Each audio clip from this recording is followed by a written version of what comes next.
Welcome to another conversation in People in Fundraising. This podcast features interviews with nonprofit professionals who discuss their career journeys, lessons learned, and enthusiasm for working in fundraising. And here's your host, the founder of People in Fundraising, Tim Wilson.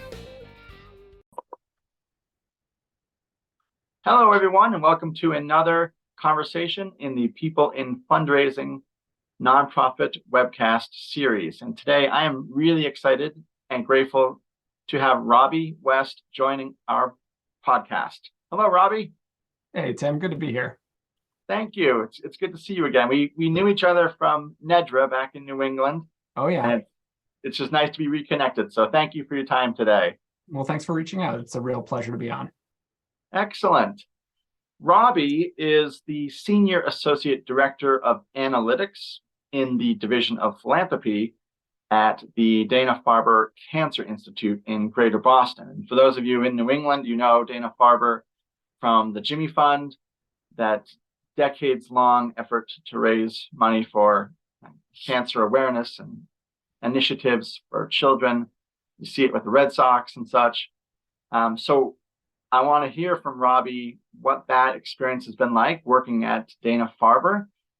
Another reason why I wanted to have Robby on the program is you've gone through the big sweep of sectors within prospect development and analytics. So research, prospect management, and now analytics. And I'd love to just, as you talk about the roles, the institutions, just share with us as we get into it, just the education and what excited you about those different sectors within that umbrella of prospect development.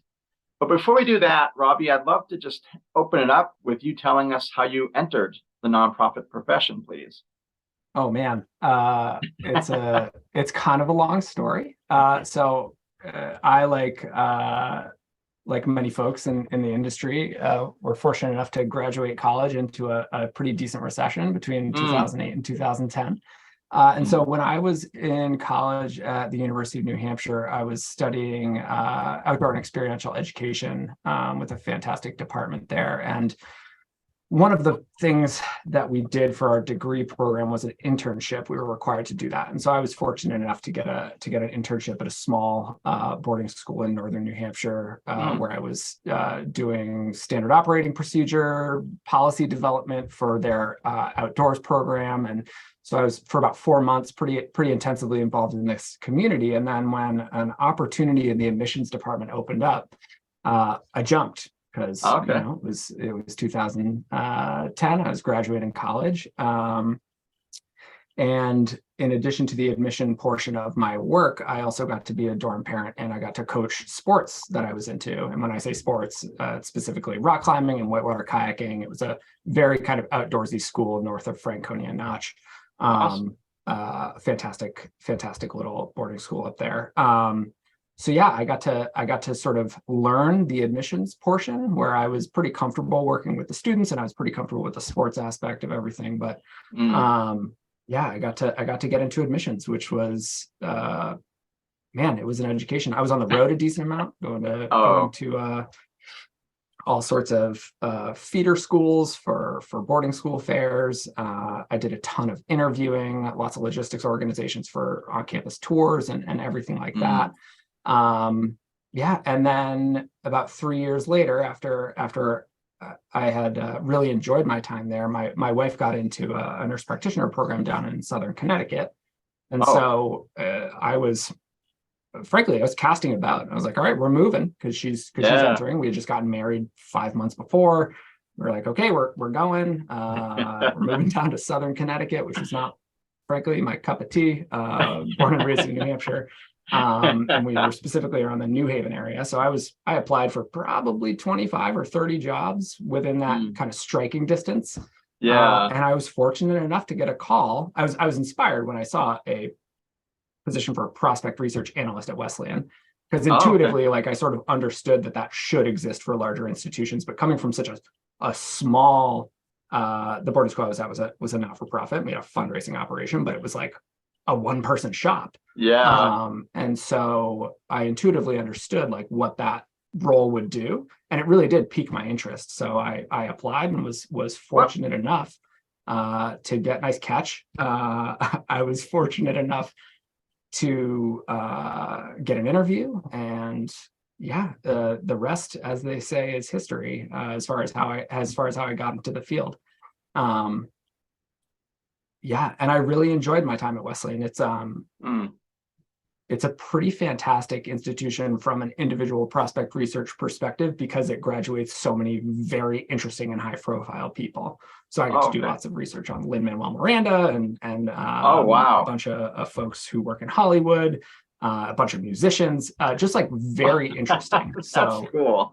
Sort of fun in that way. And that's where I really got to explore the function of kind of prospect management. And while I wasn't specifically doing a lot of prospect management work, I really got to start to look at aggregate data and understand like how planned giving might interact with and cultivate individual prospects versus how annual giving cultivates prospects versus how major gifts. I got to really understand what a fundraising operation, a larger scale fundraising operation was doing in those annual giving and major giving and planned giving areas.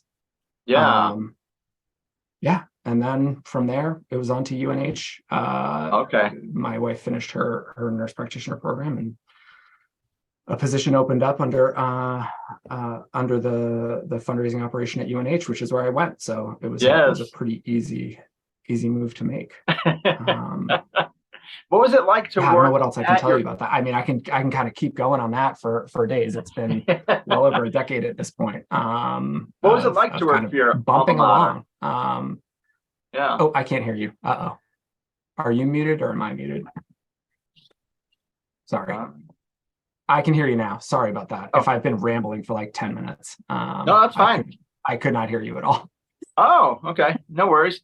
What was it like, Robby, to work for your alma mater? I've had a few guests, but not many, that have worked at their alma mater for a spell. So, let's see. What was it like to work for my alma mater? It was awesome. It felt like a homecoming. I mean, it was an easy decision, but at the same time, you get really kind of emotionally connected to the decision-making process at the leadership level. Sure. That like, like, why are we doing that? Because you kind of bring your perspective as a former student. Yes. And it kind of creates that pathway that might not have otherwise existed. Sure.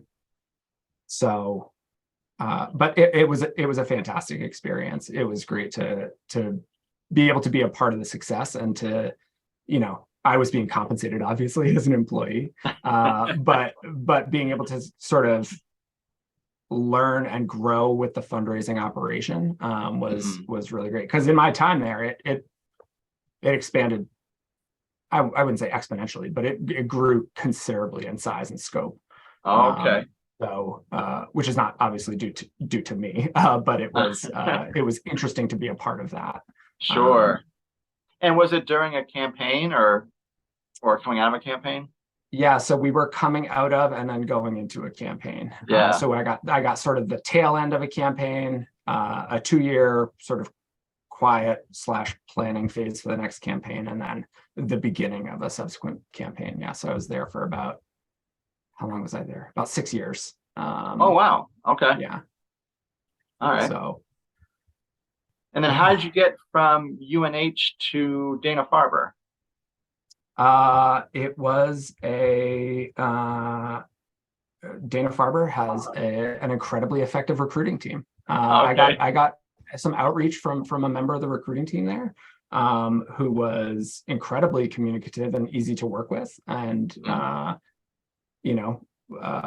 so they reached out, and then I pretty actively pursued the potential there. I remember very distinctly it was probably 2014 or 15, back when I was working at Wesleyan. I remember my former boss there, Sarah Benson, connecting me with James Cheng, because she was like, "Oh, you're getting into this stuff," because I was doing some courses on Coursera and a handful of other places to try to learn R, because it seemed like a pretty a helpful thing to learn in a data science, from the data science perspective.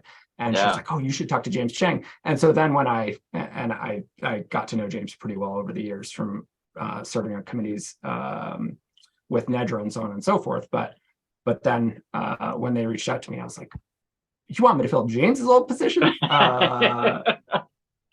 I don't have his educational or background or experience, but I will certainly try.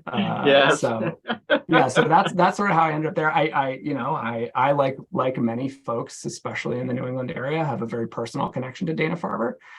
Family members who've been treated here. My wife's some of my wife's family has been treated there. So obviously a ton of affection for the institution. Sure. And so, that really opened the door for me to get over like, oh, I can't leave my alma mater because I didn't really want to feel like I was abandoning it, because I love the team that I got to work with. I love the work that we got to do. Obviously, I had a lot of love for the institution. But it made me feel a little bit better about opening that door. So cool. That's really fascinating, Robby. Thank you for taking the time to get it from where you started to now. And before we started recording, you mentioned one intriguing part of this conversation could be just describing the education it takes to go from higher education development work to healthcare. And yes, you've worked, again, prospect development, management, and analytics, which in itself is, a steep learning curve, and R and things like that. So talk with us about, in addition to the day-to-day job, just the education of learning healthcare philanthropy. Yeah. So how could I best describe it? It's, in higher ed, you've got the sort of consistency of prospect identification pipeline in the form of kind of parent fundraising. But that, depending on the size of your institution, is not a sort of incredibly high volume of records. And then I think what shocked me most was just the scale of everything here at Dana-Farber. The size of the database, the number of sort of prospect constituent records that we have in there. And then just the cadence and pace of the prospect identification and prospect research processes. Because month over month, the Institute processes, the sort of new patient files that come in, and they're on the scale of, 2,000-3,000 a month that are coming through. Wow. That are getting screened, that are getting prospect identification work done on them. So from a prospect ID perspective, when I think about the higher ed piece, obviously you have that consistency in the parents, but they are also an incredibly short time horizon cultivation solicitation cycle, which is not typically what we have in the healthcare, or which is not typically what we're going to have in the healthcare setting, unless they see Dana-Farber once and then move on to a different place for care. There's that piece of it, and then the prospect management piece, I think, is also just so different. In the higher ed setting at Wesleyan and at UNH, it didn't always have to be hyper specialized. You could take a geographic approach. You could take a sort of capacity based approach. You could take a sort of assumed affinity approach where at UNH we had people who graduated from the business school. They're probably going to be cultivated by the business school officers. In healthcare, it's like, who's the physician that they're seeing? Is the physician open to working with the division of philanthropy? Is there, there are just so many additional layers of nuance of criteria that it's like, I thought we built a pretty sophisticated prospect management system at UNH, but then when I look at the size and scope and I was trying to visualize via flowchart. I do a lot of flowcharting. I was trying to visualize kind of criteria, and I was just like, you can't even draw this. Right. So Yeah. It's so the education piece, I think, so I've been there eight-ish months now. Okay. And at this point, I really do feel like I am starting to get my feet under me as far as like understanding the institutional landscape. Okay. So I think anyone who's making this switch or like you has made the switch back, like give yourself a little grace that like they are sort of theoretically similar functions, but the infrastructure behind the scenes is just, it can be worlds apart in a lot of ways. Sure. Yeah, I don't know if you experienced the same thing as I did, but Yeah, I did. And I think the analogy that I thought of, here and there is that, and it's just the thing that came to my mind. I had, younger kids at the time, and I was like, oh, okay, like higher education, prospect management, like those little toy green soldiers. Like I've got a couple of them, and they form, about a small army of like 20, and there's a little plastic tank and an airplane. And then like for going from higher ed to healthcare philanthropy, like just in my mind, the image went from like a little group of soldiers to like an armada of naval ships and artillery, and that analogy may not be apt, but that's what I thought of. Like there are so many more layers and so many more dependencies and things to deploy. HIPAA, and like as you mentioned, does the physician want to work with the division of philanthropy? It again, different pipelines of constituents. The volume, as you mentioned, of getting leads, again, exponentially greater. And so it was a learning curve, and throwing that on top of relocating from my home region. I don't think I really felt settled, and I did that 5 years ago, until probably at least 12 months into it.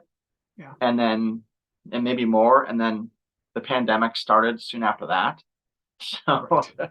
that old chestnut, that'll yes. get you the pandemic. Yeah.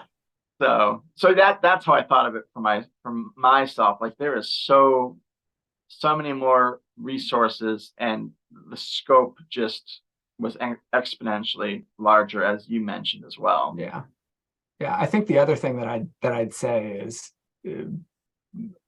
for listeners is, and I didn't consider this coming in, but I had sort of pre-existing affinities and relationships with vendors, but like understanding the difference in how so many of our vendors, most of whom do fantastic work in the prospect development space, but a lot of them are sort of tied to the sort of alma mater as a North Star. And like when you sort of take that function away from some of those tools, it's like, what can I do with this now? And obviously there's so much that you can still do with it, but it's a different orientation toward them. You can't just like go on LinkedIn and be like, all right, who are my alums? Because like sneak preview, people don't typically put their like private health information out on LinkedIn. Right. This is where I'm being treated, for example. Right. So it's in that way too. I think that's definitely worth mentioning.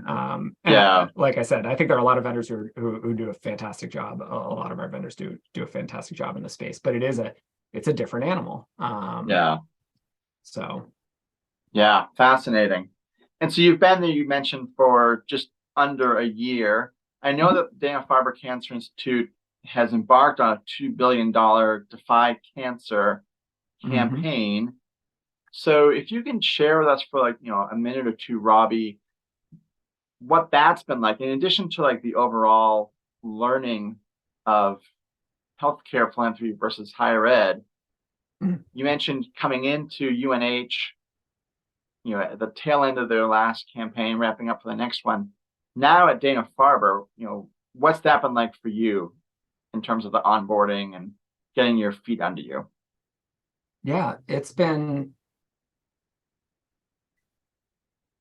I won't use the word overwhelming, but for lack of a better one, the scale and scope it's astounding. Obviously, there's brand recognition with an institute like Dana-Farber's and other sort of cancer research institutes of that size and scale.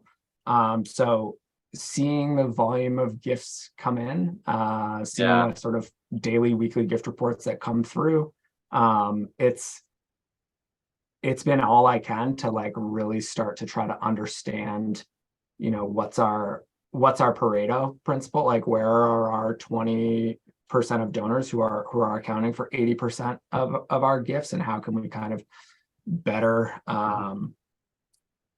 optimize to identify those individuals as early as we can. Sure. But it's just even getting kind of reading down the gift logs files is we have this whole script that kind of does it for us, but it's 25 years of data that's getting pulled in. So what's it like to come into that? It's like stepping it out into a big city for the first time if you've grown up in sort of the country like I have. And I grew up in a sort of decent sized town in southern New Hampshire, but it's like the first time I stepped out of the train in New York City. I was like, just wide-eyed awe.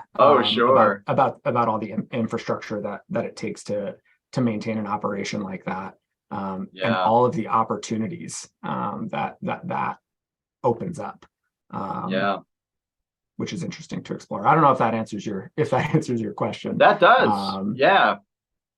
And as you approach your year mark and think even further afield, what excites you about the work at Dana-Farber, your particular role? Just tell us, what are you looking forward to? Yeah, so in my role, we just, so I think it was last week or the week before, we just delivered on our first new model since I started, which was really a rebuild of another model for our annual giving team. So that was the first time here at Dana-Farber that I've been able to deliver on something like that. Awesome. And it was, it felt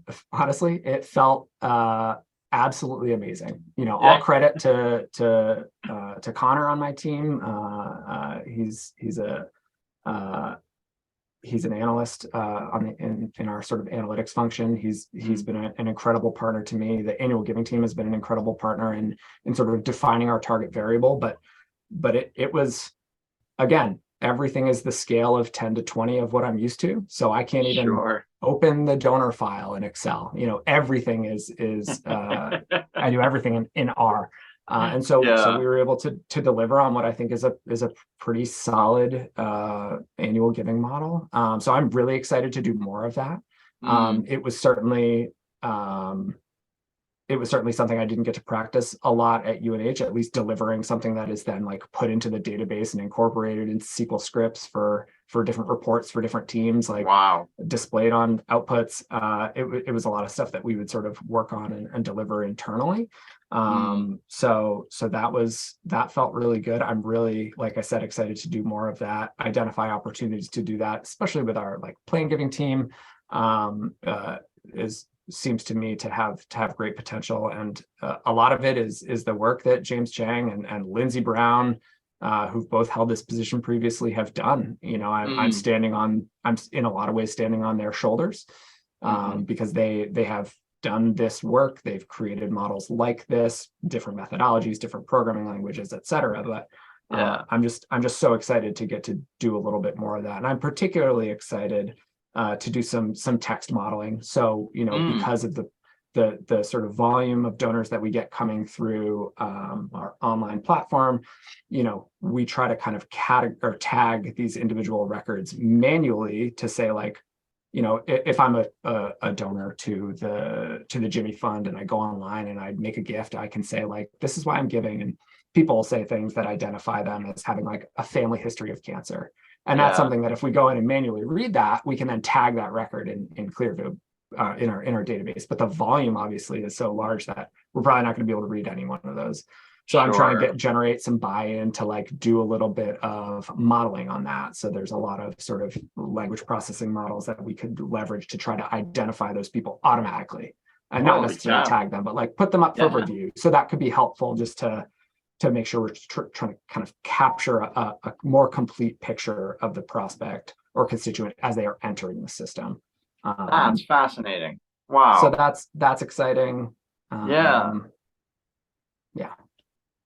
So cool. So many things. There's so many things. I honestly, it's kind of, it's not limitless, but there's just so much interest in the value that we can add.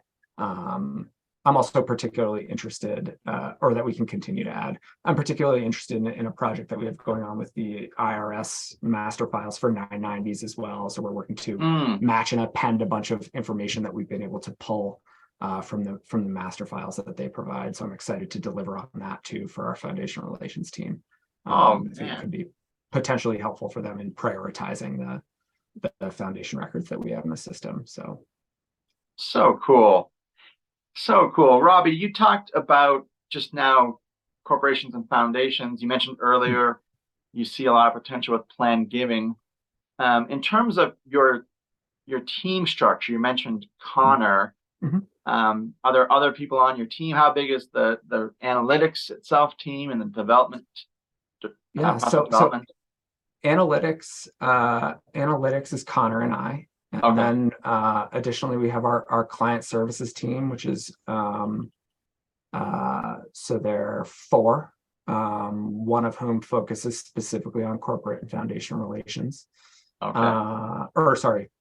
Corporate and foundation research. And then there is a prospect identification team, which is 3. So they are doing weekly and monthly prospect ID processes that we collaborate very heavily with them on the monthly patient screening process. Built some efficiencies for them in that process. So they work on that. And then there are 2 others. So what does that make? 11? 10? Yeah. So we're prospect research. Is about that size. And then the division overall is 300 people. Oh my goodness. Which is inclusive of philanthropy communications. I know some organizations split out their comms team from the philanthropy arm, and which is something that's funny. When I was at UNH, they were in the process of splitting them apart, and then at Dana-Farber, I think right before I came, I think they had like brought communications back in, and so I think it's so we're a very, it's a, again, the scale. It's just it's amazing. And we don't even, so for what it's worth, for those of you and for listeners in higher ed who sort of do data entry and things like that for prospect management purposes, so like assignments and stages and all that stuff, we don't even own that in prospect research at Dana-Farber. So that's something owned by the frontline team and their support staff. So I think if we had a prospect management function, we'd probably have 5 more people. Because of the volume of folks under management. So that is amazing, man.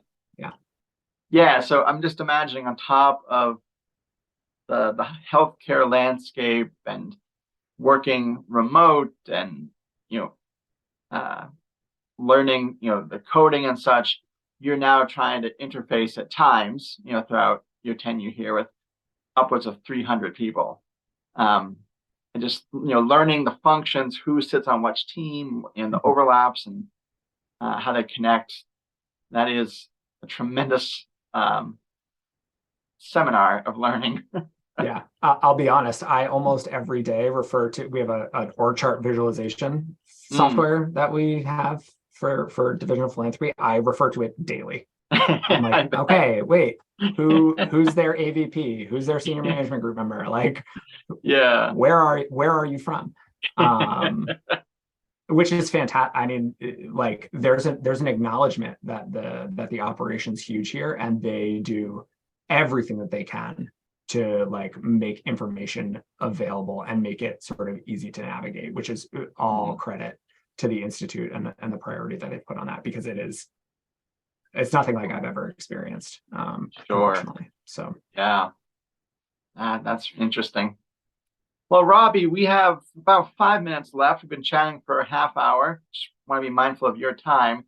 Is there anything in particular you would like to close out the conversation with? If not, we have a few other questions that I can leave with. Let's see. I would love to shout out. So, one of the topics that we chatted about potentially talking about is sort of people who demonstrate characteristics you admire, and so that's. But I think where I'd go. Can we do the professional example of leadership question? Yeah. Sorry, as I'm like talking through this. No, that's fine. I think that's a lesson for me to not kind of cold call the interviewee. Like 5 minutes. What do you want to talk about? Hey, no, that's fine. So yeah, Robby, who was your first professional example of leadership, or an early example of leadership? Yeah. And what did you learn, from interacting with that person, that you've taken with you throughout your career to date? Yeah. So, and this is a big shout out to Sarah Benson, who hired me at Wesleyan. She was my first manager in the prospect development realm, and so one of the things that I thought was fantastic that she did is in the interview process. And obviously this is a little selfish, right? Like she ended up choosing me. So I'm like, you gave me my start. But like, one of the things she incorporated into the interview process was just a prompt to sort of, all right, you've made it past the first round. Now in advance of your on-site interview, can you prepare a profile on one of these 4 donors? And that really inspired me a lot, having never been in this line of work before, having never done that. I was just really inspired to do it. And I think what it underpinned in Sarah was the fact that you can train skills, but it's a person that you're hiring. Like that's what it comes down to. And you can teach people anything. And so that is something that has really stuck with me. I had the opportunity when I led the team at UNH to create and hire a new sort of position within the team, and I really took that experience with Sarah to heart when I found someone to fill the role who didn't have background in prospect development, but the type of person that they are, like that's what really spoke to me about their candidacy and their ability and willingness and interest in learning. That's what'll always stick with me. Is that you can teach people anything. So giving folks a shot, especially who are coming into our world, into our industry. Because it's an amazing group of people. But I feel like a lot of times in hiring and recruiting conversations, we really get wrapped around the axle about like them having experience. Without asking as loudly, like, do they have curiosity? Do they have interest? Do they have it's not a je ne sais quoi, but it's like are they excited about this career? Absolutely. About this work? So I love that answer, Robby. I think it's obviously the heartwarming and a deserved accolade for Sarah Benson, and the learning you took from that and applied it to your own career, and the people you mentioned that giving them a shot because they're curious, they're interested, they're excited to learn. That's really important in our line of work, because there are very few normal pathways, from coming out of college, if someone does go to college, to get into nonprofit work. A lot of what someone termed, as a recent guest, accidental fundraiser. And so we do need to look at those personality skills more. And I liked how you talked about, I don't know if it was like shouting, but like, are we talking as loudly about who they are as a person and their qualities as we are about skill set and experience to date? So well put. Well, thank you. Yeah, and that I was lucky enough to have we brought on another person on the team as well, for an existing role, who also didn't have sort of kind of research analyst in their background, and they have ended up being wildly successful there as well. And so you always want somebody who's like a slam dunk, right? And I think there are situations where that works so well. But for everyone out there who's looking to make their team bigger, like don't discount those who don't have the experience right out of hand. Because it's really easy to overlook folks who might make an impact for your team. Yeah, I agree. And I think, going back to something you said in conclusion here, you talked about this amazing group of people that work in nonprofits, and you can have a role in developing someone to become one of those amazing people themselves, just by giving them a chance, and that's really a benefit and a great asset to the work that we do. Yeah, absolutely. Well, Robby, this has been really informative. I've personally enjoyed reconnecting with you. I think it's obvious you put time and thought into the responses to the questions I sent ahead of time, and I think that just makes for a really enjoyable conversation. And I'd put you in my category of amazing people that I know in fundraising. So I just feel honored that you'd make the time, given your professional and personal bandwidth, to be a guest on this program today. Well, it's been a real pleasure. I can't thank you enough for the opportunity. And really look forward to more episodes. It's been great to listen. Awesome. I appreciate you participating and supporting. So your interview will go live sometime in May. I'm going to take a little bit of time off from posting. But definitely we'll look forward to your interview airing on a Monday in May of this year. Thank you, Robby, for your time today. And thank you to our audience for your support, listening, watching over the last almost year of People in Fundraising. I'm excited for the year ahead and kicking off season 2 with fine people like Robby. So thank you all, and we'll see you again soon.